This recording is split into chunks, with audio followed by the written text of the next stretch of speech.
आज हम बात कर रहे हैं पाकिस्तान की, जिसे एलओसी पर भारतीय सेना ने बारूदी जवाब दिया। सीज फायर का उल्लंघन करने वाली पाकिस्तानी आर्मी को हमारी सेना ने सबक सिखा दिया है। कई साल से एलओसी पर शांति के बाद पाकिस्तान फिर अपनी हरकतें दिखा रहा है। फायरिंग के बहाने घुसपैठ की कोशिश की जा रही है। इंडियन मीडिया, इंडिया के न्यूज़पेपर पर एक बहुत बड़ी खबर सामने आ रही है। उनका ये कहना है कि एलओसी को पाकिस्तान फौजियों की तरफ से क्रॉस किया गया और इंडियन चेक पोस्ट के ऊपर पाकिस्तानी फौज ने अटैक किया है। अफगानिस्तान में सर्जिकल स्ट्राइक्स हैं, उसके बाद भारत ने सीज फायर लाइन को तोड़ने का फैसला किया है ताकि पाकिस्तानी फौज को इस बॉर्डर पर भी एंगेज किया जा सके, ताकि उनके लिए दो बॉर्डर्स एंगेज हो जाएं। एक वो अफगानिस्तान की तरफ एंगेज हो जाएं, एक तरफ वो भारत की तरफ एंगेज हो जाएं, क्योंकि भारत के बॉर्डर पर पिछले 2 साल से सीज फायर चल रहा था, कोई गोलाबारी नहीं थी और सीज फायर दोनों ममालिक जो हैं उसकी पाबंदी कर रहे थे। पाकिस्तान को सीरियसली जंग तैयारी करनी चाहिए, क्योंकि अब इंडिया आपसे जंग करेगा। आज करे, एक हफ्ते बाद करे, महीने बाद करे, 6 महीने बाद करे। उसकी ये एरोगेंस है ही इसीलिए कि उसको मालूम है कि जब उसने जंग करनी है और बड़े बड़े इलाके पर कब्जा करना है उसमें पाकिस्तान के, तो वो आपसे बात क्यों करेंगे। लेकिन एक ऐसे मौके पर जब हमारे मुल्क के अंदर दहशतगर्दी का इफरीत सर उठा चुका है, अफगानिस्तान का बॉर्डर जो है वो भी अब एक खुली जंग का मंजर पेश कर रहा है। वहाँ से जो दहशतगर्दी आ रही है, खैबर पख्तूनख्वा और बलूचिस्तान के अंदर जो चैलेंजेस हमें दरपेश हैं, उसके साथ ही साथ अब अगर ये भारत वाला महाज खुलता है तो ये एक बहुत बड़ा चैलेंज होने जा रहा है इन द करंट सर्कमस्टांसेस। ये अब सारी दुनिया जानती है कि पाकिस्तान में जितने भी ये दहशतगर्द हमले होते हैं, इनमें भारत और अफगानिस्तान की सरजमीन इस्तेमाल होती है। मैं ये नहीं कह रहा कि ये लोग खुद करते होंगे, ये वो हुकूमतें, लेकिन सहूलतकार वहाँ पाए जाते हैं। ये बिल्कुल एक जाना पहचाना फैक्ट है। और एक दुनिया की सबसे बड़ी जमहूरियत का सरबराह किसके साथ बैठ रहा है, एक सुपर पावर के साथ बैठा ये बात कर रहा है, तो इससे क्या इंडिकेट होता है। लेकिन हम जो हैं उस पोलराइजेशन को जब तक ख़त्म नहीं करेंगे हम आगे नहीं बढ़ सकेंगे। उसने तो आप पे जिस किस्म के एलिगेशंस लगाए कि पाकिस्तान दहशतगर्दी कर रहा है और ये कर रहा है वो कर रहा है, ये कोई नई बात तो नहीं है। ये तो पूरी दुनिया में यही बातें कर रहा है जाके, मगर पाकिस्तान का फॉरेन ऑफिस उसको जवाब तो नहीं दे रहा। हमने तो कोई काउंटर डिप्लोमेटिक कैंपेन लॉन्च नहीं की भी। So as far as the Indian visit is concern, ये तसल्ली तो हो गई कि अब भूल जाइए, आइंदा कोई मुल्क में ये बात ना करे कि भारत के साथ अब पीस टॉक्स या नेगोशिएशंस या बातचीत होनी चाहिए। वो खत्म हो गई बात। इंडियन ने दरवाजे बंद कर दिए और पाकिस्तान में जो लॉबीज थी इनको भी रख के थप्पड़ दिया कि आइंदा बात करने की बात ना करना, हमको अब इंडिया से उसी जबान में बात करना है जो ये जबान वो समझते हैं। We have to break their teeth first. हमने उनको पहले ये जो हाई हॉर्स पे ऊपर चढ़े हुए पहले वहां से नीचे उतारना है, जमीन पे दांत वांत तोड़ने, इसके बाद बात करनी है अगर कोई बात करनी है तो, उससे पहले नहीं। जाहिर है इस वक्त जो जियोपॉलिटिकल एनवायरनमेंट दुनिया में बनी हुई है, उन्होंने हमसे जंग करनी है। वो बिल्कुल तैयारी कर रहे हैं हमारे बॉर्डर्स के साथ। उनको सिर्फ पाकिस्तान में थोड़ी सी सिविल वॉर चाहिए, जिसके लिए इमरान उन्होंने तैयार किया हुआ है। जैसी सिविल वॉर होती है वो दाखिल हो जाएंगे। इंडियंस जगह बनाने की कोशिश कर रहे हैं, वो अरबों लाखों करोड़ों रुपया दे रहे हैं अफगान गवर्नमेंट को। उन्होंने एम्बेसी बना ली है, दोबारा से अपने आप को उन्होंने आईसिस को, दहशतगर्दों को फंड करना शुरू कर दिया है अफगानिस्तान से, क्योंकि हमने स्पेस दी है पिछले 2-3 साल में। हमने अफगान तालिबान को इंगेज ही नहीं किया। क्लैंडस्टाइनली खुफिया तौर पर आईएसआई इंगेज करती रहती है नीचे से, पर this is not the way governments are run.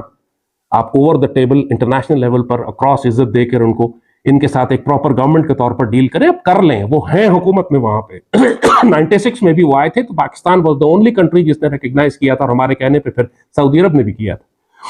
सो अब रिकग्नाइज कर लें, अच्छे हैं कि बुरे हैं उनको रिकग्नाइज करें ताकि फॉर्मल एग्रीमेंट्स इनके साथ आप साइन कर सकें। और जब चाइना आपके साथ खड़ा हुआ है, वो चाइना जिसने सऊदी अरब और ईरान को इकट्ठा कर दिया, वो चाइना अफगान तालिबान को भी समझा सकता है, अगर अफगान तालिबान हमारी बात नहीं मानते, कि यार पाकिस्तान के लिए बदतमीजी न करो, क्योंकि टीटीपी और बीएलए दोनों सीपैक के भी खिलाफ हैं। तो चाइनीज इंटरेस्ट है, इसीलिए चाइनीज आ रहे हैं बात करने के लिए।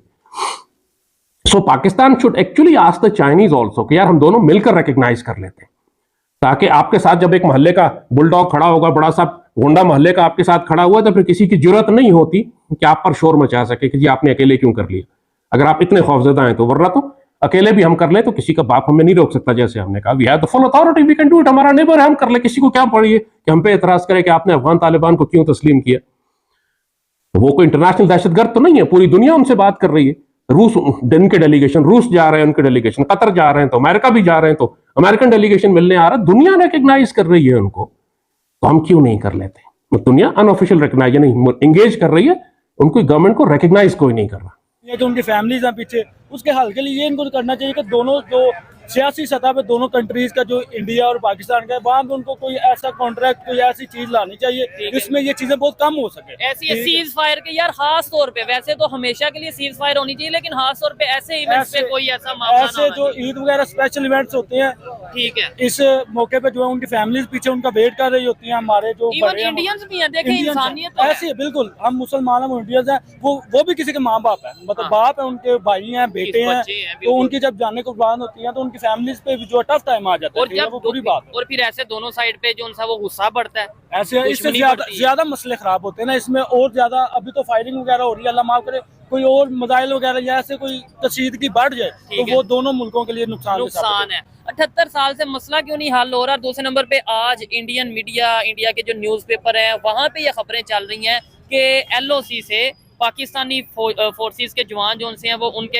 एरिया में एंटर हुए हैं और चेक पोस्ट पे, उनकी चेक पोस्ट के ऊपर अटैक किया और फिर वापस आए हैं। क्या कहना चाहेंगे इस पे? यही है कि मैं ये कहना चाहूंगा कि इनको चाहिए कि एक हदूद रखें, मतलब हाँ, आपकी इतनी हदूद है, आपने इस हद तक आगे आना है, या ये हमारा मसला है, आपने ये चीज क्रॉस नहीं करनी, ये लिमिट है, ये लिमिट है आपकी, ठीक है? अगर दोनों पार्टीज की तरफ से एक भी कोई लिमिट क्रॉस करेगा तो वो मसला बढ़ेगा, और इस चीज के लिए इनको एक प्रॉपर जो है कॉन्ट्रैक्ट हुकूमती लेवल पे दोनों सतह। इधर दो चीजें, एक तो LOC है, ऑलरेडी चीजें डिसाइड है कि इस एरिया से एक कदम आगे भी ना वो आ सकते हैं ना हम जा सकते हैं, ठीक है।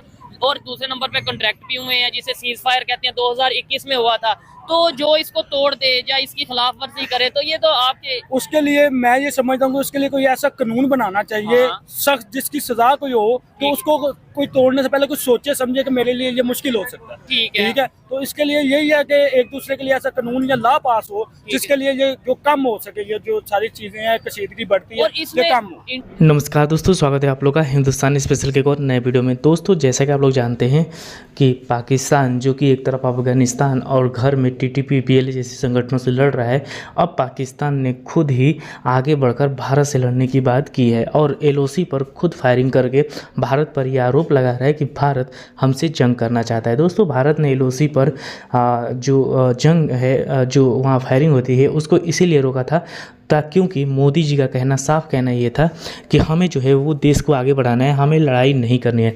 लेकिन पाकिस्तान जो कि देश को आगे बढ़ाना तो छोड़िए, अपने लोगों की जो स्थिति उसने मचा रखी है वो उसको नहीं देखता तो वो क्या ही सोचेगा। और इसीलिए पाकिस्तानी आर्मी ने जो है वो भारत के खिलाफ जो है वो एक महाज खोलने की पूरी कोशिश की है, लेकिन भारत ने भी उसका कड़ा जवाब जो है वो यहाँ पे पाकिस्तान को दिया है और पाकिस्तानी आदमी को उसी के भाषा में उसको जो है वो औकात उसकी दिखाई है।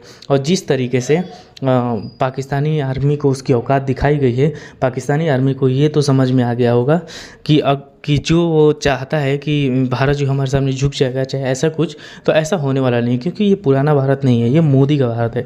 और मुंह तोड़ जवाब देना भारत की आर्मी बहुत अच्छे से जानती है।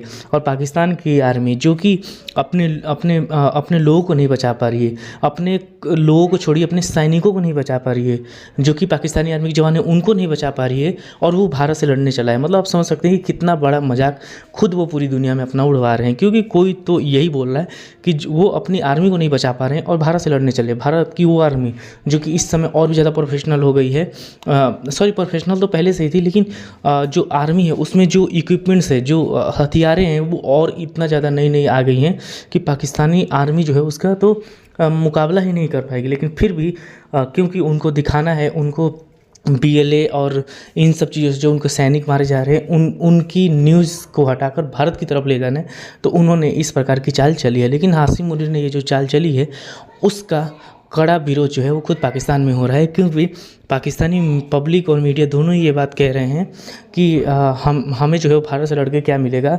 हासिम मुनीर, तुमको लड़ना अगर है तो ये BLA और जो अफगानिस्तान है उससे लड़ो, क्योंकि ये लोग हमारी आर्मी के लोगों को मार रहे हैं। तो दोस्तों बस आज वीडियो में इतना ही।